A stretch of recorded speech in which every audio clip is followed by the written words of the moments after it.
Halo guys, welcome back to my channel. Kali ini gue datang dengan video terbaru. Oke teman-teman, jadi kali ini kita akan ngebahas iPhone resmi teman-temannya. Jadi di sini gue tuh pengen share ke kalian teman-temannya yang gue lakukan setiap gue pengen beli iPhone new resmi teman-temannya. Jadi ini tuh iPhone baru, bukan iPhone second teman-temannya. Jadi tanpa banyak basa-basi guys, kita langsung masuk ke video pembahasan kita berikut ini. Let's go. Oke guys, jadi ini adalah dua iPhone yang gue beli baru di iBox resmi teman-temannya. Yang pertama ini adalah iPhone 13 gua guys, dengan warna Alpine Green, storage 128GB. Di belakangnya itu ada kartu garansi seperti ini.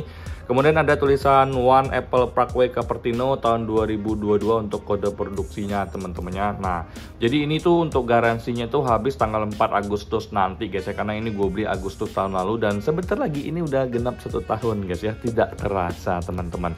Selanjutnya ini adalah iPhone 15 Pro teman-teman. Untuk iPhone 15 Pro ini gue juga beli baru resmi di iBox guys ya. Jadi di sini kalian bisa lihat sendiri, di belakangnya juga ada kartu garansi sama persis seperti iPhone 13 ini, ada kartu garansi. Kemudian di sini kalian bisa lihat sendiri juga tulisannya juga One Apple Parkway Cupertino dengan kode produksi 2023 teman-teman ya. Kalau untuk iPhone 15 Pro ini gue beli di storage 128GB dengan warna ini black titanium kalau nggak salah teman-teman ya. Nah, black titanium benar guys. Nah, jadi di sini gue pengen sharing ke kalian tentang hal-hal yang akan gue lakukan sebelum gue beli iPhone resmi baru guys ya. Nah, kemudian di sini gue juga pengen sharing ke kalian semua iPhone gue termasuk iPad yang gue beli resmi, di belakangnya itu bakal ada tulisan Made in China-nya teman-temannya di sini seperti ini. Made in China, kalian bisa lihat sendiri seperti ini di teman-temannya. Di iPhone 13 lagi ngerekam ini juga ada, di iPad gua yang baru juga ada teman-temannya. Jadi bentukannya seperti ini guys ya. Nah, jadi yang pertama ingin gua share ke kalian itu teman-temannya, kalau misalkan kalian itu pengen beli iPhone baru resmi itu banyak pilihannya. Yang pertama itu ada iBox, kemudian ada yang namanya Digimap, kemudian kalian bisa namanya beli di Blibli teman-temannya. Banyak juga yang bisa beli di TikTok Shop juga ada teman-temannya. Selama kodenya tuh PAA, IDA itu memang buatan dari Apple yang memang khusus untuk pasar Indonesia guys. Jadi kalian harus tahu kalau untuk iPhone resmi di Indonesia sendiri itu memiliki beberapa macam kode yang hadir di Indonesia teman-teman ya. Oke, yang harus kalian ketahui juga teman-teman ya, kalau misalkan kalian beli iPhone itu di iBox itu rata-rata untuk kodenya tuh PAA teman-teman ya. Kemudian ada juga untuk kodenya IDA itu biasanya dari Digimap. Kemudian ada juga kodenya mungkin SAA itu dari GDN teman-teman ya. Jadi di sini gue juga udah buka Google teman-teman ya. Jadi sini ditulis kode SA pakai iBox. Nah, nomor model tertulis PAA itu artinya iPhone diimpor oleh iBox atau TAM. Keduanya sama-sama berasal dari Era Jaya. Sedangkan jika tertulis SAA itu artinya iPhone berasal dari GDN atau Global Danapati Niaga teman-temannya. Nah, kemudian ada tulisan IDA artinya iPhone itu berasal dari Digimap teman-temannya. Nah, jadi yang pertama harus kalian lakukan itu adalah kalian harus tahu untuk kode number dari iPhone yang akan kalian beli resmi itu apa saja teman-temannya. Jadi misalkan kalian beli di iBox itu nggak mungkin dia untuk kode numbernya IDA, itu nggak mungkin teman-temannya. Nah, jadi kecuali kalian beli di TikTok Shop atau mungkin di toko hijau dan toko Shopee itu kan mungkin random ya dikasih, jadi kita nggak tahu apa kode yang akan kita dapatkan. Jadi gue biasanya beli yang PAA karena bagi gue secara pribadi iBox itu memang sedikit lebih unggul ya daripada yang lainnya. Cuman memang semuanya dikembalikan ke preferensi kalian masing-masing, karena kita kan nggak bisa samain pendapat gua dengan pendapat kalian atau preferensi gua dengan preferensi kalian teman-temannya.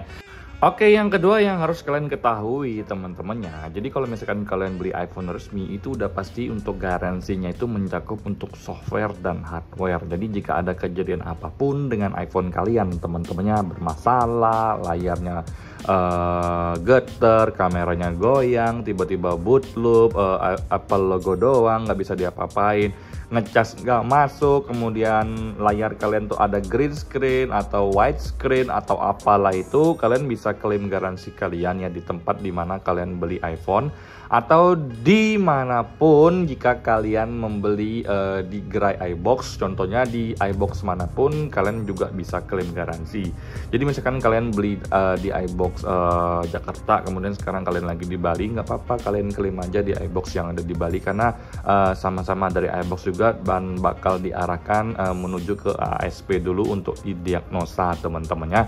Jadi untuk cakupan garansi dari iPhone resmi sendiri itu sebenarnya untuk software dan hardware guys ya. Jadi kalau misalkan kalian dibilang ini garansinya tuh nggak ada garansi hardware, cuma ada garansi software, kalian bisa bantah guys ya. Terus atau sebaliknya, ini tuh nggak bisa mencakup garansi software, cuma hardware aja. Jadi kalau ada kerusakan software harus diperbaiki di luar, ada biaya tambahan. Kalian bisa argumen juga dan kalian bisa bantah. Dulu aja gue beli Nokia itu cover garansinya tuh lengkap teman-temannya, mau hardware atau software. Cuma dulu kan software nggak terlalu kayak sekarang teman-temannya yang bisa menimbulkan kerusakan, tapi is okay, nggak ada pernah masalah sama sekali. Beli BlackBerry juga gitu, covernya lengkap teman-temannya, mau software atau hardware semuanya pasti di cover. Jadi kalau misalkan ada yang bilang beli iPhone resmi cuma di cover garansi hardware atau softwarenya doang, salah satunya itu kalian bisa bantah guys. Jadi kalian harus tahu dulu nih teman-teman untuk cakupan garansi yang diberikan oleh Apple teman-temannya.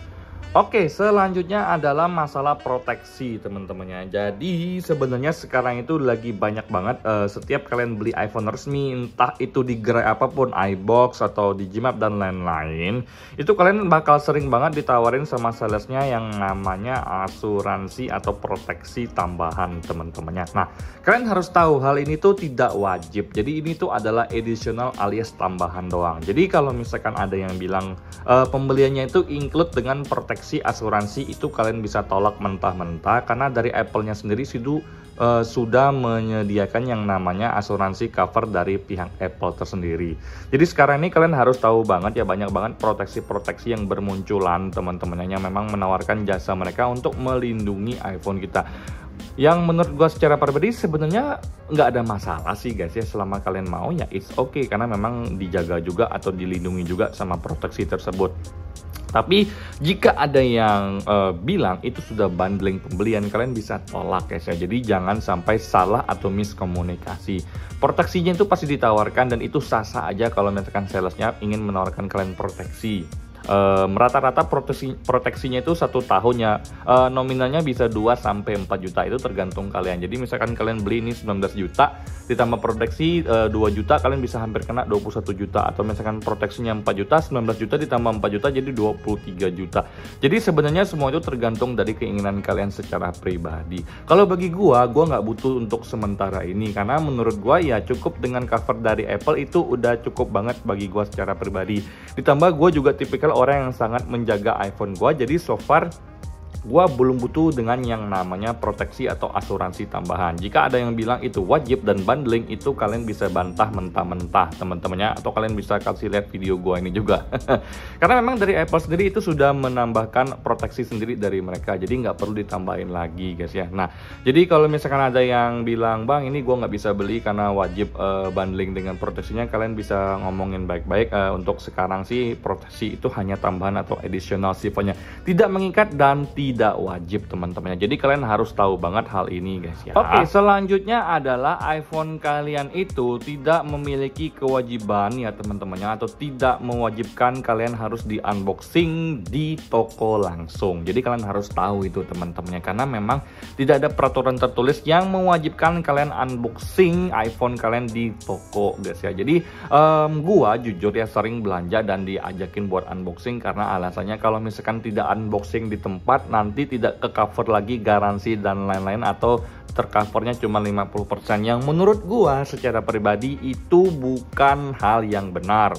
Jadi unboxing itu adalah sebuah privilege bagi kita yang beli teman-temannya. Lo pengen bikin unboxing sendiri di rumah itu fine, nggak ada masalah sama sekali. Jika kalian ngerasa ada permasalahan, kalian klaim aja garansinya. Nah, gua tipikal adalah orang yang selalu unboxing direkam. Jadi gua nggak suka kalau misalkan unboxing di toko, itu hak gua teman-teman, nggak boleh dipaksa ya. Terus kalau misalkan ada salesnya yang bilang kak boleh saya ajakin unboxing di sini, nggak salah mereka ngajakin kalian begitu, karena memang sudah SOP-nya mereka mengajakin kalian untuk unboxing. Terutama masih banyak banget orang yang nggak tahu tentang iPhone.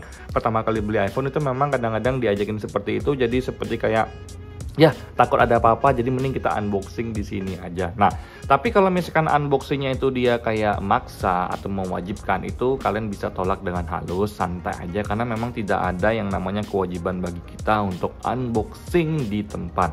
Bagi sebagian banyak orang, mereka tuh memiliki keinginan yang sangat-sangat prestis teman-temannya, seperti memiliki privilege untuk unboxing sendiri di rumah dan direkam. Itu adalah sebuah kepuasan bagi sebagian orang, termasuk untuk gua secara pribadi sendiri teman-temannya. Jadi pas gua mau unboxing di rumah aja, gua tolak ajakan staffnya itu atau salesnya itu untuk unboxing di toko. Beliau bilang ke gua kalau misalkan nggak di unboxing di sini, nanti kalau ada apa-apa kita nggak bisa cover garansinya. Gua cuma ketawa aja, ya mbak nggak apa-apa, nggak bakal ada apa-apa kok, gua bilang gitu. Karena menurut gua hal itu salah ya. Mereka nggak salah buat nawarin unboxing, tapi menakut-takuti customer itu menurut gua kurang elok dan kurang bagus juga. Jadi kalian yang udah nonton video ini harus kalian ingat-ingat teman-temannya, kalian nggak wajib untuk unboxing di toko, unboxing di rumah aja boleh guys ya. Oke, selanjutnya kalau misalkan kalian beli iPhone resmi, kalian tuh bisa nyicil teman-teman ya. Jadi kalian bisa nyicil pakai kredit card dengan tenor yang disesuaikan dengan kemampuan kalian. Kalian bisa split payment, bisa pakai aplikasi pihak ketiga atau pinjol teman-teman ya. Bahasa kerennya, karena sekarang ini gue lihat ya, terutama untuk di iBox itu banyak banget sales dari fintech yang menawarkan pinjaman untuk membeli iPhone. Jadi ini salah satu informasi yang wajib gue kasih tahu ke kalian, biar kalian tahu juga kemampuan kalian sampai mana teman-teman. Saran gue secara pribadi ya, kalau misalkan kalian pengen kreditlah menggunakan CC atau kartu kredit BCA, BNI, entah apapun itu banknya, karena dia bunganya 0% teman-teman ya. Tenornya pun tergantung dari bank, ada yang sampai 2 tahun atau 24 bulan guys ya. Nah, sedangkan kalau untuk dari aplikasi fintech pihak ketiga itu menurut gua secara pribadi lumayan juga tinggi bunganya, 0,2% ya sehari kalau nggak salah. Kalian bisa cek sendiri teman-teman kalau misalkan kalian datang ke gerai-gerai resmi, kalian ingin beli iPhone dengan menggunakan fintech pihak ketiga guys. Jadi untuk beli di iPhone itu kalian bisa split ya, bisa cash, bisa kredit, jadi bisa cash semua, bisa pakai fintech dan juga bisa pakai cash. Split itu bisa diatur banget, karena memang untuk zaman sekarang ini untuk metode pembayarannya itu sebenarnya udah semakin mudah teman-temannya, dengan ada yang namanya credit card, split payment, dan juga ada yang namanya fintech pihak ketiga. Jadi buat yang udah tahu boleh di skip, tapi buat yang belum tahu gue sarankan kalian untuk benar-benar mempertimbangkannya, jangan sampai bikin boncos alias bikin kantong bolong teman-teman ya. Kalau kalian ngerasa kemampuan kalian belum ada, jangan dipaksa. Kalau kalian ngerasa kalian mampu, baru beli. Saran gue yang terbaik adalah beli cash saja. Kalau misalkan kalian mau nabung aja dulu. Udah ada duitnya, beli. Karena menurut gue secara pribadi, kita nggak tahu nih ke depan gimana keadaan dunia ya. Karena gue masih trauma banget dengan yang namanya COVID ya. Tiba-tiba COVID datang dan pekerjaan kita semuanya tuh dirumahkan. Nah, itu gimana? Sedangkan yang namanya pembayaran untuk cicilan itu akan jalan terus teman-teman ya. Oke guys, jadi gue rasa cukup ya informasi yang bisa gue sampaikan berdasarkan pengalaman pribadi gue, karena memang kita semakin ke depan kita nggak tahu ya apa yang bakal kita temui kalau misalkan kita pengen beli iPhone resmi baru ya. Ada yang bilang bundling dengan softcase yang lumayan mahal, ada yang bundling dengan kabel charger mahal, ada yang bundling dengan proteksi. Itu semua hanya penawaran, kalian bisa tolak mentah-mentah karena tidak ada kewajiban kalian harus beli atau bundling. Jika kalian ada yang dibilang wajib beli atau bundling, kalian bisa bantah teman-temannya dengan santai aja, karena memang kita cuma beli iPhone doang nih, nggak perlu proteksi apa-apa, itu aman ya. Proteksinya itu kalian mau tambahkan terserah, tapi kalau kalian nggak mau tambahkan juga boleh, itu bukan kewajiban guys ya. Nah, jadi buat yang udah tahu tentang hal ini kalian bisa skip aja, tapi buat yang belum tahu, gue rasa kalian wajib banget ya tahu untuk hal-hal ini sebelum kalian memutuskan diri untuk beli iPhone resmi. Jadi sebenarnya beli iPhone resmi itu bukan sebuah hal yang menakutkan, tapi takutnya hal ini dimanfaatkan atas ketidaktahuan ketidaktahuan sebagian besar orang. Jadi akhirnya menjadi terbiasa untuk dijual teman-temannya. Kadang-kadang gue tuh tahu mereka ini kayak terlalu menakut-nakuti, pengen gue skakmat, tapi ya udahlah, gue tipikal orang yang males debat juga teman-temannya. Toh gue udah beli iPhone-nya, gue bawa pulang aja, terserah mereka mau gimana guys ya. Nah, itu aja yang bisa gue share ke kalian. Semoga video ini berguna bagi kalian yang lagi mempersiapkan uang untuk beli iPhone resmi. Dan satu tips terakhir dari gue secara pribadi, kalau pengen beli iPhone resmi baru, belilah di bulan Juni, Juli, dan Agustus teman-temannya. Itu adalah bulan terbaik untuk kalian beli iPhone yang terbaru, karena di bulan September akan ada rilis iPhone baru, sehingga iPhone yang sebelumnya itu akan mengalami penurunan teman-teman ya. Nah, sampai jumpa di video selanjutnya. Semoga kalian semua dalam keadaan sehat. Bye bye guys.